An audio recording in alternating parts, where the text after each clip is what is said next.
મહેસાણાની દૂધસાગર ડેરીની 65મી વાર્ષિક સાધારણ સભા મળી। વાર્ષિક સાધારણ સભામાં દૂધસાગર ડેરીના ચેરમેન અશોક ચૌધરીએ જાહેરાત કરી। ડેરી દ્વારા ભાવ વધારો જાહેર કરાયો।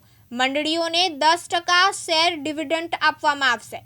દૂડા દ્વારા પશુપાલકો માટે જરૂરી સાધનોમાં 40% સહાય, 10% સહાય વધારાઈ તેમજ અકસ્માત વીમો 2 લાખથી વધારીને 4 લાખ કરવામાં આવ્યો।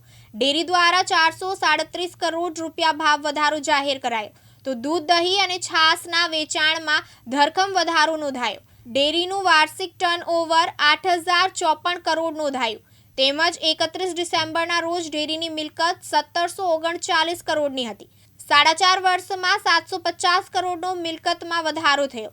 2020માં ડેરીની લોન ટર્મ લોન 415 કરોડ હતી।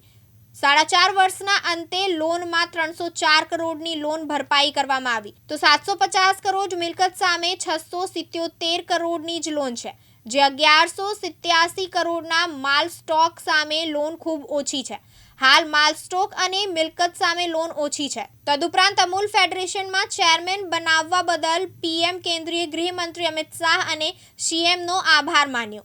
મહેસાણા દૂધસાગર ડેરી ખાતે આજે 65મી વાર્ષિક સાધારણ સભા મળી હતી। સાધારણ સભાની અંદર બધા ખૂબ સરસ નિર્ણયો પશુપાલકોના હિત માટે, મંડળીના હિત માટે લેવામાં આવ્યા।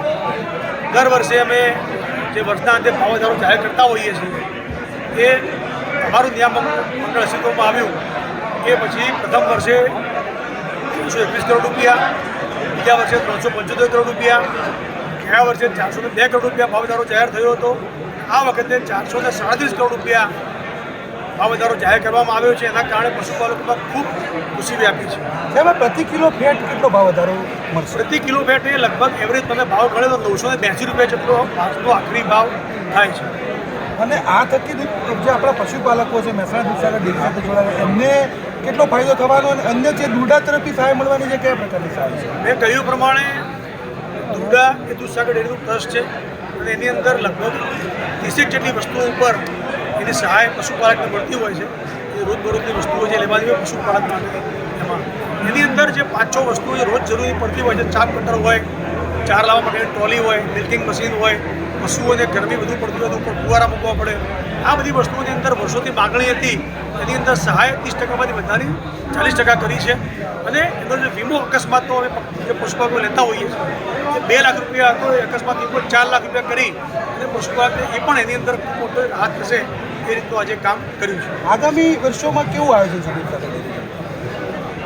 આપ જોઈ શકો છો કે 2021થી અમારું બોર્ડ અસ્તિત્વમાં આવ્યું એ પહેલાંના વર્ષોમાં દૂધનો ભાવ વધારો 100-125 કરોડથી વધુ મળતો હતો।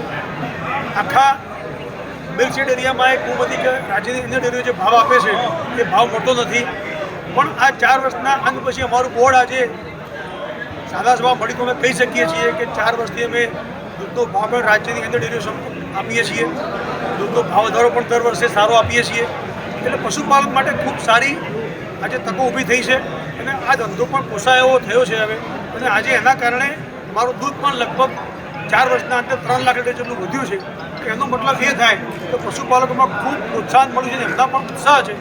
મારે આપના માધ્યમથી ગામડામાં રહેતા યુવાનોને કહેવું છે કે પશુપાલનનો ધંધો ખૂબ હવે ગૌરવવાળો ધંધો છે, એની અંદર વૈજ્ઞાનિક પદ્ધતિ પણ આવી છે તો યુવાનો પણ આગળ આવે અને પશુપાલન કરે।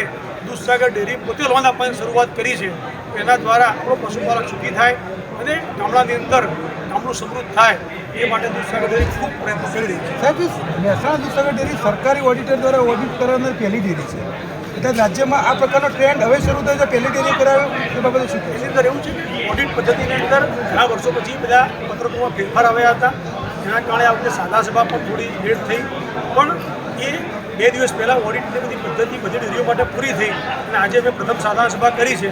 આવનાર દિવસોમાં રાજ્યની બધી ડેરીઓ ધીરે ધીરે સાધારણ સભાઓ પૂરી કરશે। સરકારશ્રી દ્વારા એમાં પારદર્શિતા આવે અને કરકસર ઊભી થાય એટલા માટે ઓડિટની અંદર જે પત્રકો વર્ષો જૂના હતા એ સમયની માંગ પ્રમાણેમાં બદલાવ કરી અને ખૂબ સારી પદ્ધતિ બનાવી છે, એના દ્વારા ખૂબ સારા પરિણામ પણ આવનાર દિવસો મળવાના। અનુપસિંહ ચાવડા, દિવ્યાંગ ન્યૂઝ, મહેસાણા।